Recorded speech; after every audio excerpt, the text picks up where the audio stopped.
Hello everyone, কেমন আছো তোমরা? আশা করি সবাই ভালো আছো, সুস্থ আছো। তো অনেকদিন বাদে কিন্তু তোমাদের সাথে আরেকটা মিনি ব্লগ শেয়ার করতে চলেই এলাম। তো গত 22 ডিসেম্বর ছিল আমার বরের জন্মদিন। তো সেই উপলক্ষে দেখো এখানে কিন্তু পায়েসটা করে নিয়েছি। আর যেহেতু এখন শীতকাল, তো এখানে খেজুরের গুড়ের পায়েসই করেছি। আর এখানে দেখো ভাজাভুজি কিন্তু বসিয়ে দিয়েছি। তো এখানে 3 রকম ভাজা নিয়েছি। আর এখানে ছিল বেগুন, কুমড়ো, আর এখানে ছিল ফুলকপি কিছুটা নিয়েছিলাম। তো ফুলকপি ভাজা করে দিয়েছিলাম। তো আর এখানে করব চিকেন আর চাটনি, পায়েস, ডাল, এগুলো তো আছেই। তো এবার আর বেশি কিছু রান্না করিনি, কারণ আগের দিন রাত্রেবেলা আর কি একটু বাইরের থেকে খাবার আনা হয়েছিল। তো সেই খাবারগুলো কিছুটা রয়েও গেছিলো।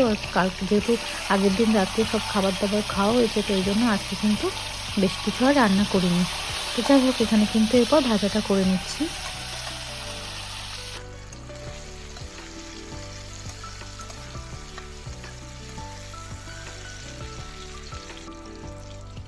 আর এই দেখো এখানে কিন্তু আছে চিকেন। তো চিকেনটা ভালো করে ধুয়ে নিয়েছি, আর যা যা লাগে সমস্ত কিছু কিন্তু কেটে নিয়েছি।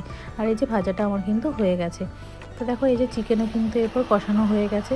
আর চিকেন খেতে কিন্তু আমার 2 ছেলেই এখন খুব ভালোবাসে। আর কুট্টিও কিন্তু এখন আর ওর জন্য আলাদা করে রান্না করলে খায় না, এই ঝাল ঝাল মাংসই খায়। অবশ্য ওকে একটু ডাল দিয়ে মেখে তারপর মাংসটা, আলুটা তুলে আমি ওকে মেখে খাওয়াই। আর ঝাল কিন্তু আমি কমই দিই, যেহেতু কালারটা দেখতে পাচ্ছ এটা কিন্তু টমেটোর জন্যই লাল হয়েছে। তো যাই হোক, এখানে কিন্তু মাংস আমার হয়ে এসছে।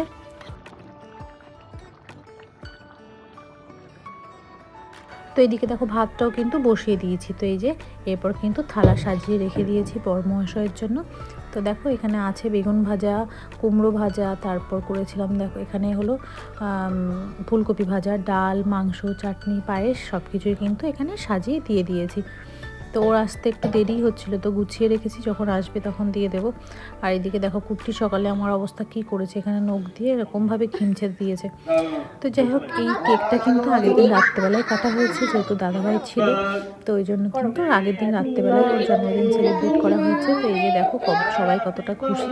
আর কুট্টিও কিন্তু এই সুযোগে একটু হাততালি দিয়ে নিচ্ছে। আমি বুঝতে পারিনি যে ও এতটা খুশি হবে। তো যাই হোক, দিনটা বেশ ভালোই কাটলো। তো তোমাদের কেমন লাগলো ভিডিওটা অবশ্যই কমেন্ট বক্সে জানিও। ভালো লাগলে একটা লাইক, কমেন্ট, শেয়ার করে দিও। সবাই ভালো থেকো, সুস্থ থেকো, ধন্যবাদ। Very good.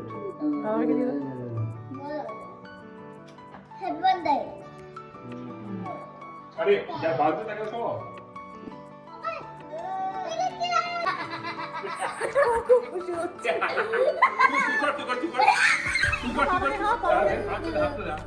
বাবাকে দে ভাই গরম করিস না